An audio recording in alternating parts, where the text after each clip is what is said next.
Kad ste prvi put ukrasili kuću? Pa godinama se ukrašava kuća, već nekoliko godina unazad. Ali kad znamo za sebe da cijela familija mi to radimo, Deda Mraz i okićena jelka, a ovako bogato zadnjih 4-5 godina. I kako je to počelo?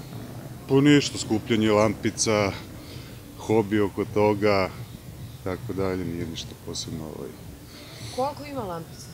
Ove godine je rekord 20.600. Koliko treba vremena ovo sve da se postavi? Prošlogodišnja postavka bi trebalo negde oko 3-4 dana. Međutim, pošto se ove godine sve to nešto dograđivalo i dopunjavalo, trajalo negde oko 12 dana. 12 dana? 12 dana. Koliko vremena dnevno otprilike posvetite Po tome? 4-5 sati. Je li imate neki omiljeni detalj? Omiljeni detalj? Pa ne znam, meni je jelka omiljena.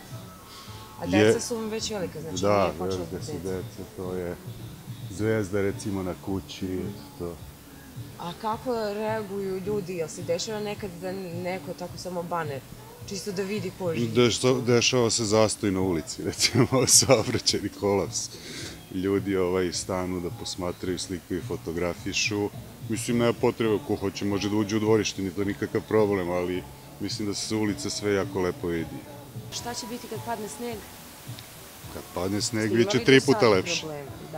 Nije bilo do sada nikad snega. Evo, ove godine, kažem, pa recimo unazad 5-6 godina, prvi put sneg za Božić, Novu godinu i tako. Ja se radujem svakom balkonu, svakoj lampici na bilo kojoj zgradi, u bilo kom dvorištu, mislim, ja to volim.